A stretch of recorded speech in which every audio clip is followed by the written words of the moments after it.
Siguiendo siempre con el primer punto, ya en la cita de Oseas donde dice, y te desposaré conmigo para siempre, y te desposaré conmigo en justicia, juicio, benignidad, que significa compasión y misericordia, y te desposaré conmigo en fidelidad, y conocerás a...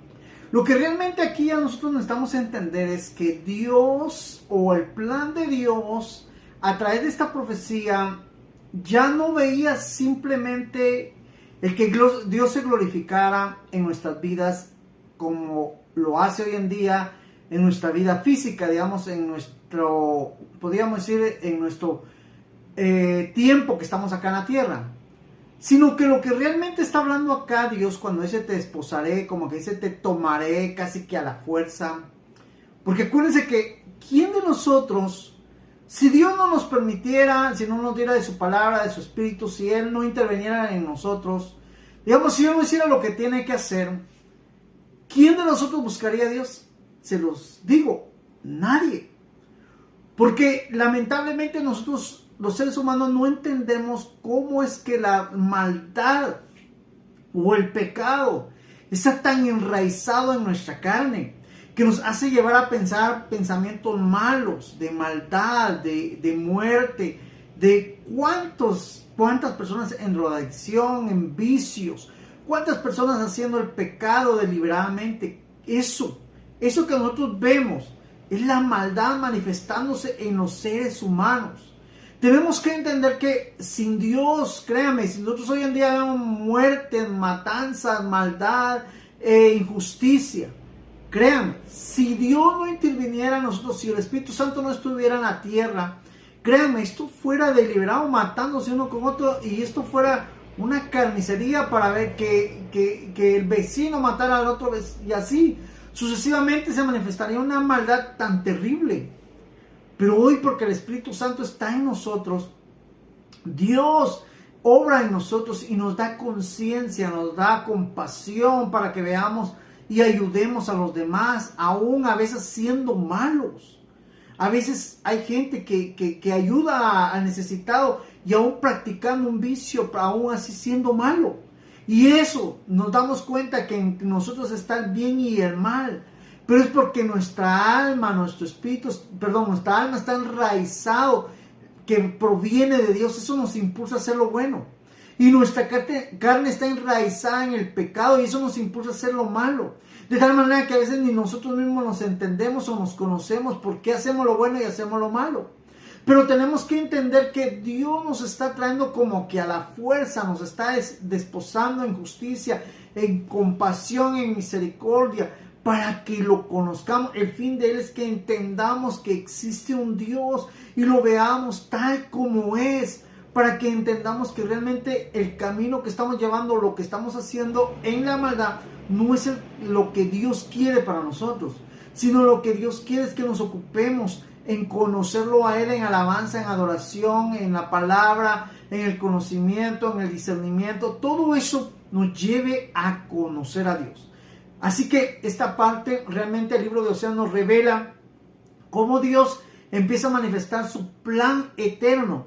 Y ese es el plan eterno. Hoy en día Dios casi que nos toma la fuerza para llevarnos a la eternidad y darse a conocer tal como Él. Mire, si Dios se da a conocer hoy en día con nosotros, de una manera tal vez limitada, no completa, llegará un día en la eternidad que lo veremos tal como Él es. No habrá nada, ni secretos, ni nada. Tal como Él es lo veremos. Y entonces entenderemos que Él es Dios. Pero a veces nos va a tener que tomar a la fuerza y a veces va a tener que permitir que lleguemos a la muerte física para que nuestra alma, ¿sí?, sea salva en el Señor. Y un día recibamos algo que tal vez no lo merecemos, pero lo recibiremos porque ese es el plan de Dios, darnos vida eterna. Ya que hay consecuencias trágicas para el pueblo que persiste en desobedecer a Dios y repudiar su amor redentor. Oseas 8:1.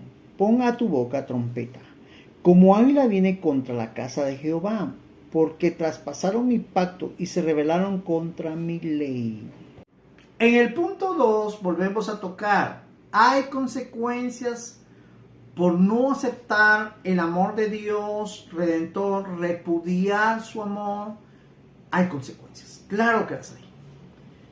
Esa es la parte donde nosotros necesitamos comprenderla, y tal vez la vamos a hacer un poquito más amplia acá, porque como nosotros vemos a Dios, digamos, muriendo en la cruz del Calvario, vemos a Dios mandando de su Espíritu Santo, vemos a Dios permitiendo que por años y por muchas situaciones exista hoy en día la Biblia, vemos a Dios creando un plan perfecto de salvación para el hombre, de tal manera que no nos vemos a nosotros como que apoyando o recibiendo ese plan, o como que dice de esta manera decir, bueno, gracias Señor porque lo hiciste o lo estás haciendo. No. Entonces, cuando nosotros no reconocemos lo que Dios ha hecho, cuando nosotros no nos empeñamos en escudriñar y ver todo lo que Dios ha hecho, cuando nosotros de cierta manera pues decimos, no, ese es asunto para otros, yo lo decía, esto es para gente que no tiene nada que hacer, gente que no trabaja, gente, esa era mi forma de opinar antes. Y hoy en día he escuchado gente así, gente que pierde el tiempo, como no trabajan, que vayan a la iglesia en la noche, ¿va? Pero realmente tenemos que entender que cuando no hacemos lo que Dios demanda, hay consecuencias, claro que las hay. ¿Por qué? Porque dice en la cita que está aquí en el capítulo 8 y verso 1, pon trompeta en tu boca. Como que dice, grítalo, anúncialo, quiero que lo sepan todos. Y esa parte es la que necesitamos llegar a entender todos los seres humanos. Y por eso, por etapas y por ciclos y por todo lo que queramos decir, este evangelio se sigue predicando y se seguirá predicando, y aunque le guste, a lo que no les guste, aunque se molesten, a lo que sea, en Facebook, en donde sea, cualquier plataforma donde Dios lo permita, se va a seguir predicando, porque Dios tiene el empeño de dar a conocer a todos los seres humanos que hay consecuencias por no recibir su amor. También dice, porque traspasaron mi pacto y se rebelaron contra mi ley. Quiero que entendamos que realmente rechazar el amor de Dios, rechazar el sacrificio de Dios, rechazar todo lo que Dios ha hecho por nosotros, pareciera que algunos digan, bueno, lo rechazo y qué, y ya estuvo, va al infierno, está bien, me voy a morir, está bien. Yo conozco gente que habla de esa manera. Lógicamente lo hablan porque lógicamente no lo están viendo, no ven las consecuencias. He visto gente hablar de esta manera, pero cuando ya alguien llega y les amenaza que van a morir o los van a matar, créanme, también los he visto asustados. Yo he visto gente que dice, bueno, me muero, pero cuando ya se está muriendo, no se quiere morir. Entonces, pareciera que en nuestra ignorancia o en nuestra manera de razonamiento pecaminoso, pareciera que no nos importa la muerte, pareciera que no nos importa el destino, pareciera que no nos importa morir en la cruz en el lago de fuego, pareciera que no nos importa ir con Satanás, parece que no nos importa. Pero yo estoy seguro que si Dios permitiera que alguien fuera a ver el infierno, que alguien fuera a ver el lago de fuego, que alguien percibiera toda esa horrenda experiencia, todo eso, ¿sí? Yo estoy seguro que nadie va a quererse ir allá por más malo que sea. Porque créanme, yo me he dado cuenta, ¿por qué creen ustedes que el ladrón cuando roba sale huyendo? ¿Por qué?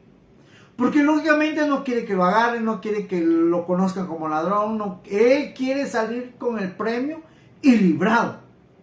Digamos, que nadie se dé cuenta que él es un ladrón. Entonces, alguien diría, él debería robar para que entonces, por ejemplo, lo golpeemos, lo metamos a la cárcel. Y no, él va a salir corriendo, va a salir deliberado. Igual cuando una persona mata, va a salir corriendo porque no quiere ir a parar a la cárcel. Entonces, veamos eso. Pareciera que no nos importa, pero tenemos que entender que sí nos importa, conscientes o inconscientes. Como seres humanos, sí nos importan las consecuencias. Entonces, si nos importa, no nos expongamos. No hagamos esto. Miren, yo entiendo a veces que he conocido gente drogadicta que hace maldad. Entiendo, lo hacen drogados. Entiendo que pierden la conciencia, no están en un sistema de conciencia propia. Entonces hacen cualquier barbaridades que ya ellos, sin la droga, sin todo eso, se arrepienten, lloran, lamentan.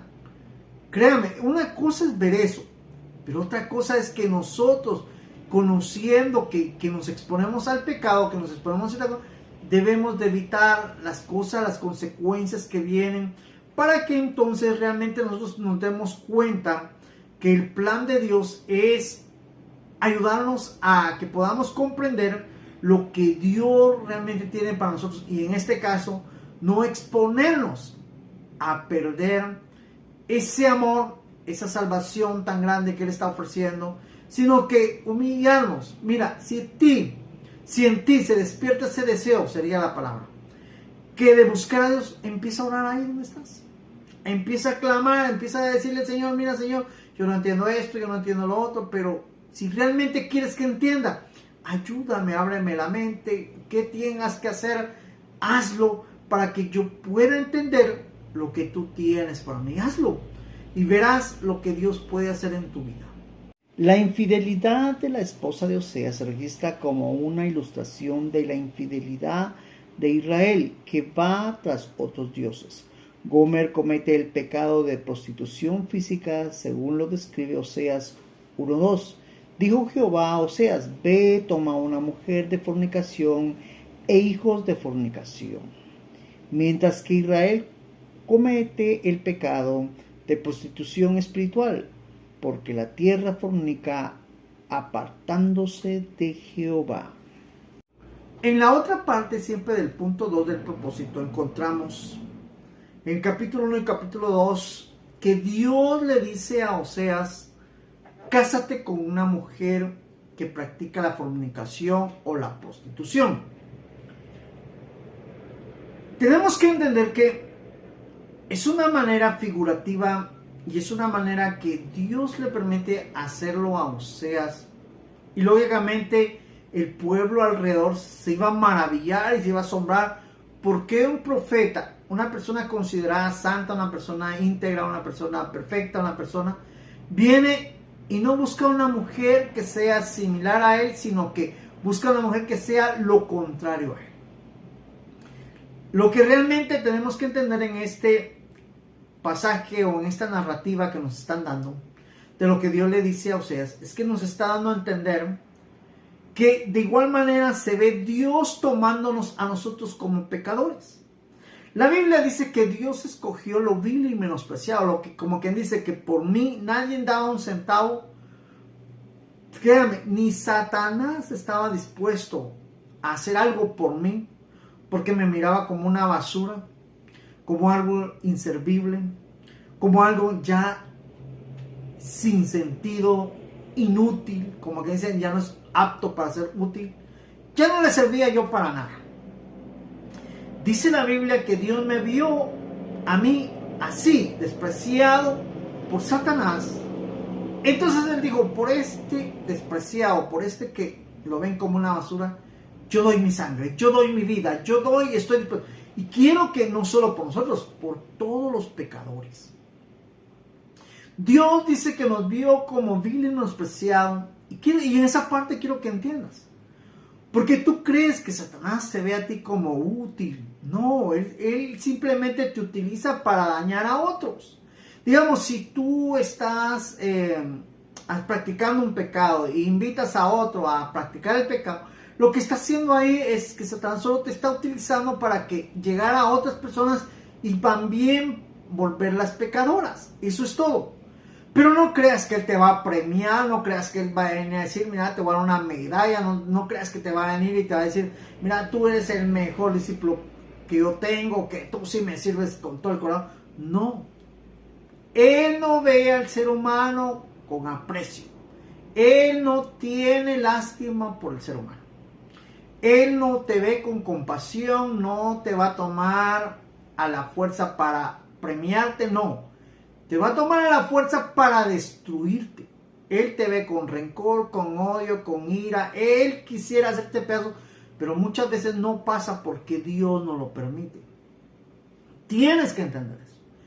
Entonces tienes que comprender que esta era una forma figurativa de cómo Oseas se relacionaba con una mujer y tenía hijos de fornicación, ¿sí? De su prostitución, de esta mujer por el pecado que ella practicaba.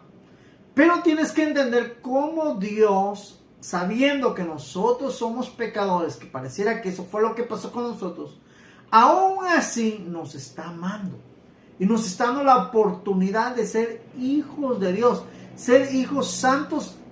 Pero alguien diría, de santos no tenemos nada. Pero a través de su Espíritu Santo nos vuelve santos y nos da una podríamos decir como una actitud o una cualidad de santidad sin hacer nada, sino haciéndolo Él todo.